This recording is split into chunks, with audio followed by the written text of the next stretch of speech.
Estimados amigos, ¿cómo están? Bueno, terminando el último programa de esta semana, de hoy jueves, con la ausencia de Jesús González, quien pues, se nos accidentó con una fuerte gripe y está en este momento en su casa de reposo, sin nada grave, pero bueno, pasando los efectos de la gripe. De todas maneras, como ustedes saben, nosotros tenemos aquí un bateador designado que siempre está presto para estar presente. Emergente. Ya, emergente es la cosa, y está aquí, que es el politólogo Luis Augusto Romero, @LuisRomeroC, con el cual también puede comunicarse por Twitter. Luis, como ustedes ya se han dado cuenta, pues siempre hace la segunda o a Jesús o me la hace a mí, y entonces hoy está aquí por Jesús, mañana estará por alguien y en cualquier momento se queda con el programa. Bueno, fíjense, que quería hacer un comentario muy leve, Luis, porque cuando venía hacia casa, hacia los estudios de Ver TV Noticias, estaba oyendo unos programas y verdad llama la atención y la preocupación. Estaban unos economistas, por César Miguel Rondón, bueno, y él comentaba que efectivamente la situación de crisis del país era muy profunda y en particular ella tiene que ver por la inacción del gobierno para abordar los grandes cambios que hay que hacer en materia política económica, y que fundamentalmente la crisis tiene que ver precisamente porque hay una guerra, es decir, hay un modelo que tiene una guerra contra la economía como tal, es decir, el gobierno se ha dedicado a acabar con todo aquello que funcionaba, la PDVSA, lo poco que producíamos, el cierre de las industrias que había en el país, etcétera, etcétera, etcétera. De modo pues que las expectativas que señalan los economistas hacia el futuro no son nada halagadoras, y cualquier cosa que se haga, de todas maneras, los efectos de esa política no se verán en muy corto plazo. Así que no esperemos en corto plazo cambios significativos, porque el gobierno no está haciendo nada en esa materia, por lo cual no habrá cambios, pero si los hubiera, tampoco lo vamos a ver en muy corto plazo. De modo que, bueno, eso se compadece de alguna manera con las encuestas. El país tiene la sensación de que el país anda muy mal, no tiene esperanza que este gobierno produzca medidas o políticas que logren cambiar el rumbo que está llevando el país, de modo pues que toda esa materia es consistente. Pero además, Leonardo, en año electoral menos aún, el gobierno va a tomar medidas que tengan algún costo político que pueda verse reflejado en el proceso electoral, del cual, por cierto, estamos esperando la fecha por parte del CNE. Un gobierno responsable tendría que aplicar una serie de medidas que indudablemente tendrían un costo político, pero bueno, ya sabemos que la responsabilidad no es una virtud de quienes nos gobiernan desde hace 15 años, y en año electoral, pues esas medidas quedarán pospuestas, quién sabe para cuándo. Pero fíjate, está bien, pero queríamos hacer este comentario un poco para ratificar efectivamente lo que está ocurriendo. Mira, Luis, mira, estuve viendo el día de ayer con mucha alegría, con mucha satisfacción, de verdad.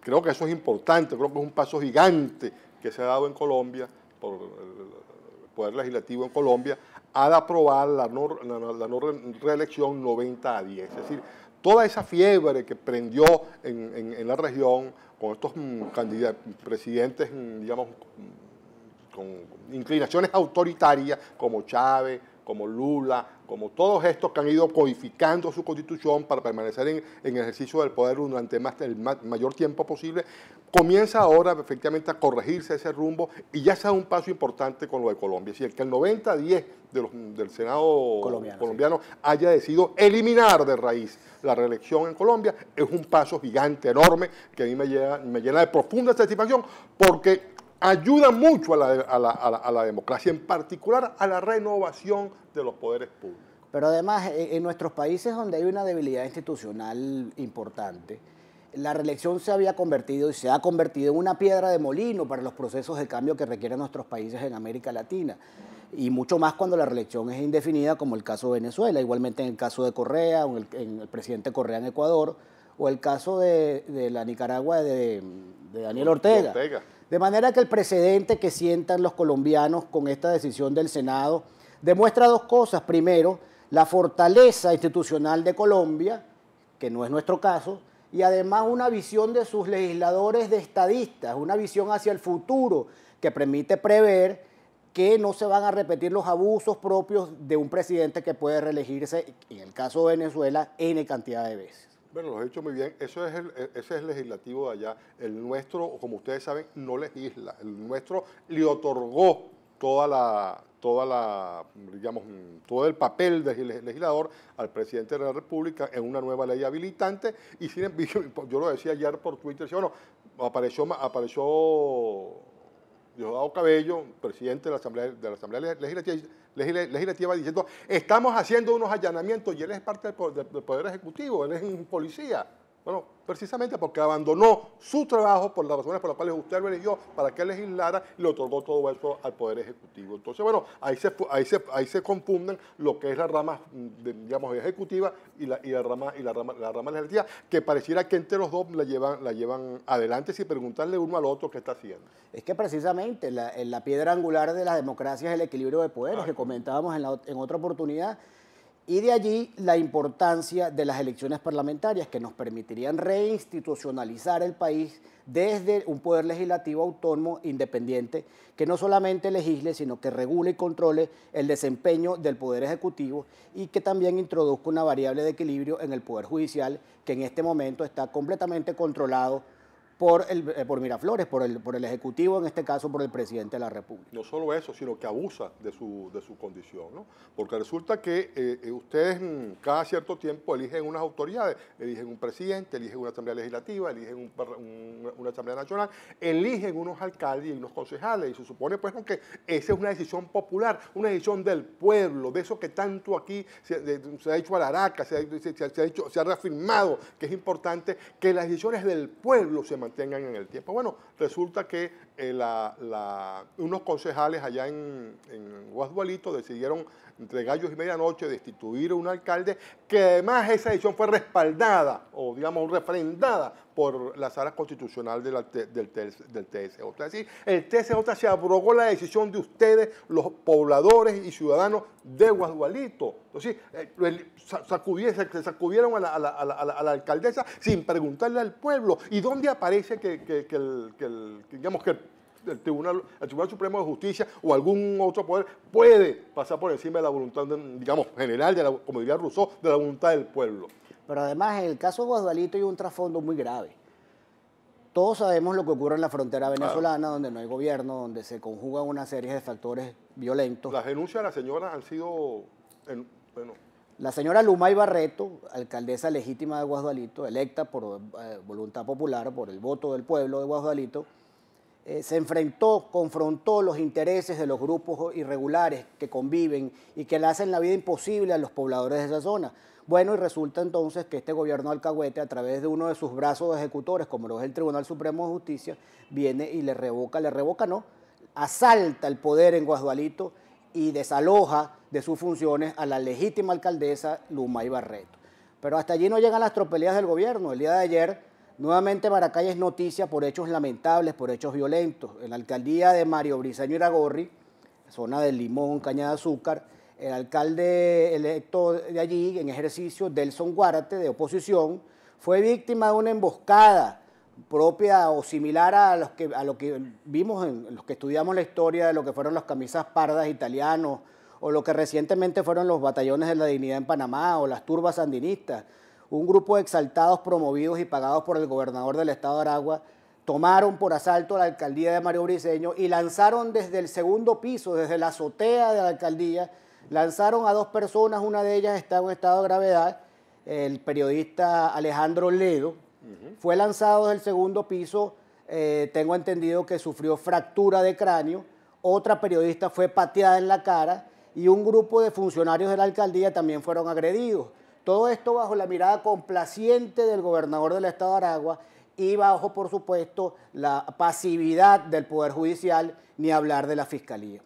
Bueno, pero yo lo comentaba ayer, decía, bueno, ¿qué diferencia hay entre el TEN de Aragua y estos que fueron ayer a la alcaldía? Por cierto, cuando Luis dice el municipio de Mario Briceño Iragorri, el Limón, Caña de Azúcar, no se imaginen que eso es un pueblito por allá que está digamos, lejos de las fronteras con el Guárico, con el Llano. No. Eso está en el mero centro del estado de Aragua. Eso es parte de Maracay. Eso es el área metropolitana del estado de Aragua. Si no estamos hablando de una zona donde todavía pues, no ha llegado la cultura, la civilidad y la educación, no, del centro de Maracay, del área metropolitana ocurrieron estos actos que está señalando señalando Luis. Pero el problema es entonces, ¿qué diferencia hay entre los malandros que buscaban los cuerpos policiales que invadieron el barrio San Vicente, entre el Tren de Aragua, que es un grupo también, digamos, delictivo del Estado de Aragua, y estos que fueron ayer a la alcaldía de Mario Briceño Iragorri a hacer lo que Luis acaba de reseñar? ¿Cuál es la diferencia? Ninguna. Son malandros iguales, que merecen la misma atención como delincuentes que lo merecen que todos los demás, pero el gobierno tiene unas diferencias. Porque hay los delincuentes que son de ellos, hay los delincuentes rojos que son protegidos por el Estado venezolano. Y eso que acaba de ocurrir en Aragua son delincuentes rojos protegidos por el gobernador del Estado de Aragua. Y ayer lo decía él claramente, y lo decía el propio Tarek William Saab, que es bien realmente lastimoso y patético, que el propio defensor del pueblo, que ha debido salir a Maracay a velar por la vida y la integridad de estas dos personas. Bueno, se dedicó a postear unas fotos por Twitter donde aparece Carmona, creo que el padre virtuoso, y Carlos Ortega, diciendo, bueno, estos tipos son unos asesinos, y estos asesinos de tu partido sí son buenos, o hay asesinos buenos y asesinos malos, Tarek William. Ese es el problema, que ustedes solo son la misma macolla, el mismo grupo donde se confunden entre los que son la élite del poder y los delincuentes que se arropan en esa élite del poder para hacer lo que está ocurriendo en este país. Ese es el gran problema y el gran dilema que tiene Venezuela y que va a tener la oportunidad muy pronto, cuando aparezca la fecha, ese día el país tendrá la posibilidad de decidir electoralmente qué va a hacer con los destinos de Venezuela. Bueno, pero nosotros pudiéramos incluso afirmar que esto es un modus operandi del gobierno. Cuando el gobierno pierde las elecciones, ya esto ocurrió con Ledesma, está ocurriendo en Guasdualito con la alcaldesa Lumaey Barreto, está ocurriendo con el alcalde de Mario Briceño, Delson Guarate, que por cierto, debo decir que ha sido sistemáticamente acosado por el gobernador, le han saboteado todas sus funciones, le tienen un cerco presupuestario, administrativo, incluso policial a él y a su familia. Es casi que un alcalde que tiene que ejercer en la clandestinidad. Me imagino que muy angustiado permanentemente por la integridad física de sus familiares y la propia. Esto es un modus operandi del gobierno que cuando pierde arrebata. Estilo Juan Charrasqueado. Bueno, así pasó cuando gobernó Capriles también en Miranda. ¿Sí? ¿Cuántas cosas no le quitaron de las, digamos, competencias que tenía el gobernador Capriles y algunas, digamos,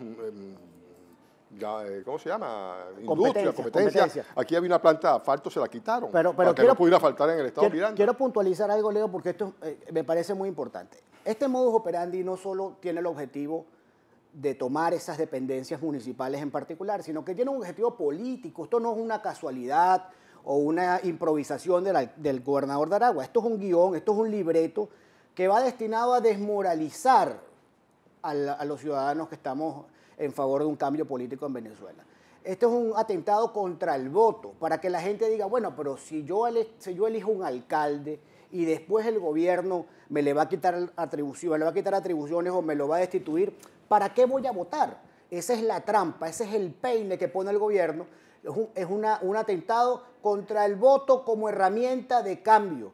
Por eso yo señalaba en una conversación que tuve recientemente con unos amigos que es la hora de la templanza, es la hora de mantenerse firme. El camino es electoral, el camino es civil y las elecciones parlamentarias, como ya he dicho en otras oportunidades, puede ser el comienzo del fin y podemos empezar a transitar la regularización de la democracia en Venezuela.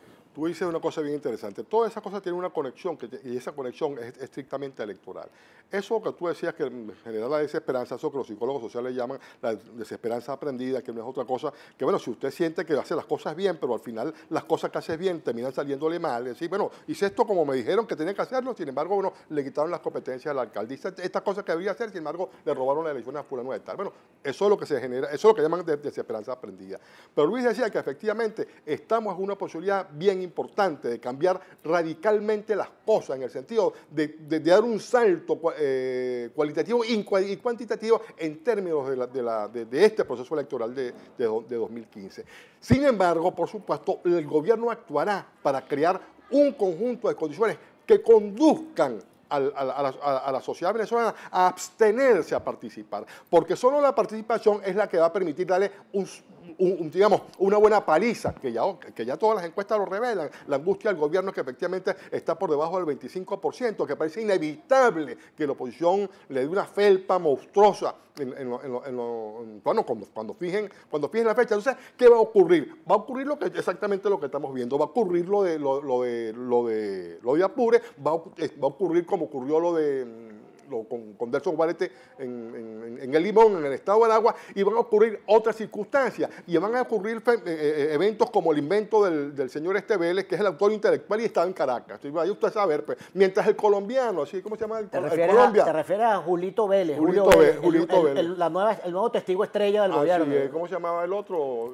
Lo miró a los ojos y se dio cuenta que le decía la verdad. Ese es el del poeta Isaías. El poeta Isaías. Ahora salió otro poeta aquí. Bueno, van a inventar cosas para distraer la atención del país en asuntos irrelevantes, porque lo relevante en esta circunstancia, en las horas que estamos viviendo, es, en primer lugar, lo que ya usted sabe. Uno, que no consigue los productos alimenticios. Dos, que las colas son interminables. Tres, que la inflación sube. 4, bueno, eso que usted está viendo, ¿sí? Van a atentar contra todo el mundo para cambiar la opinión de la gente, la atención de la gente sobre los problemas fundamentales del país. Fije atención en esos asuntos que a usted los afectan, que eso es lo que le va a permitir reflexionar sobre la importancia que tiene de cara al proceso electoral del 2015, de efectivamente hacer también esa cola, no solamente la cola para comprar los productos de primera necesidad, para comprar las medicinas, sino también la cola para ir a votar, para cambiar radicalmente las cosas que está viviendo Venezuela. Es importante que de una vez por todas salgamos, demos nuestro respaldo a la posibilidad de un cambio. De lo contrario, seguiremos, como ya todo el mundo lo dice, lo comentamos al principio, el gobierno no está haciendo nada porque cambien las cosas, sino para que se empeoren. Bueno, ustedes no quieren que se empeoren, bueno, lo estamos esperando cuando digan cuándo son las elecciones en esas colas. Pero además ese cambio solo será posible si preservamos la unidad. De aquí mi llamado a la conciencia, a la reflexión, a los factores que componen la mesa de la unidad y a la sociedad democrática venezolana en general. La unidad no es patrimonio de nadie, la unidad es patrimonio de todos. La unidad es más que la suma de sus partes. Nadie puede abrogarse el protagonismo que no tiene en la unidad. La gente quiere un cambio, pero la gente también quiere un cambio en la forma de actuar de la clase política venezolana. Si los ciudadanos ven que en la oposición se produce una serie de conflictos subalternos que se distraen de la meta fundamental, que es promover el cambio político en Venezuela, pues entonces no vamos a entrar en sintonía con el anhelo y con las aspiraciones del ciudadano. De manera que ese cambio al cual hace referencia Leonardo Morales, ese cambio al cual apunta la mayoría contundente del pueblo venezolano, solo será posible si preservamos la unidad. Y en función de eso, a propósito de la huelga de hambre de López y Ceballos, yo hago un llamado a que reconsideren esta medida, no solamente por un asunto de eficacia política, que sería una discusión muy larga para este momento, sino porque ellos son mucho más útiles vivos, son mucho más útiles en sus partidos, son mucho más útiles preparándose para el futuro que Venezuela va a requerir, por cierto, que va a requerir de ellos y de muchos otros líderes que en este momento están activando en la política. Bueno, si no es que no nos preocupémonos por eso, pero tranquilo que ya viene por ahí Felipe González, ya Diego Guardi escribió una carta y lo va a convencer a todito de que dejen la cosa esa que no tiene ningún sentido.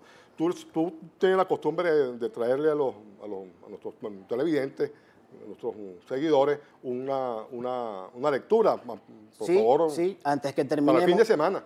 Le voy a recomendar este libro, se llama Cenando con Mugabe, la historia de un libertador que se convirtió en dictador. Este es un libro escrito por una periodista sudafricana, Heidi Holland, que vivió todo el proceso de la independencia de Zimbabue, antigua Rodesia, antigua colonia inglesa, que se consolidó con la llegada de Robert Mugabe al poder en 1980. Y este libro narra toda la metamorfosis que ocurre no solo en lo interno de la personalidad, valga la redundancia, en la personalidad de Robert Mugabe, que lo va convirtiendo en un hombre progresista, un maestro de escuela muy respetuoso de los demás, en un terrible tirano que todavía al día de hoy gobierna Zimbabue, pero además refleja todo el proceso político de Zimbabue, que si bien es muy diferente a lo que ha ocurrido en Venezuela en estos 15 años, tiene elementos en común, sobre el tema del populismo, del autoritarismo, de los nacionalismos malentendidos. De manera que les recomiendo esta lectura porque les va a dar un contexto de lo que fue el proceso independentista de Zimbabue, pero además les va a dar elementos de a dónde podemos llegar en Venezuela si no tomamos medidas a corto plazo, por supuesto en este caso electorales. Bueno, muy bien, ya tienen que hacer el fin de semana, vayamos a una librería, compren ese libro y tienen un libro más o menos grueso. Bueno, estimados amigos, todo por el día de hoy en Ver TV Noticias, en 20 minutos. No nos queda más que despedirnos Luis Augusto Romero, @LuisRomeroC, y quienes hablan Leonardo Morales, @LeoMoralesP. Nos vemos el próximo martes cuando de nuevo por Ver TV Noticias estaremos con ustedes comentando los asuntos que hayan ocurrido en el transcurso del fin de semana. Hasta la próxima semana.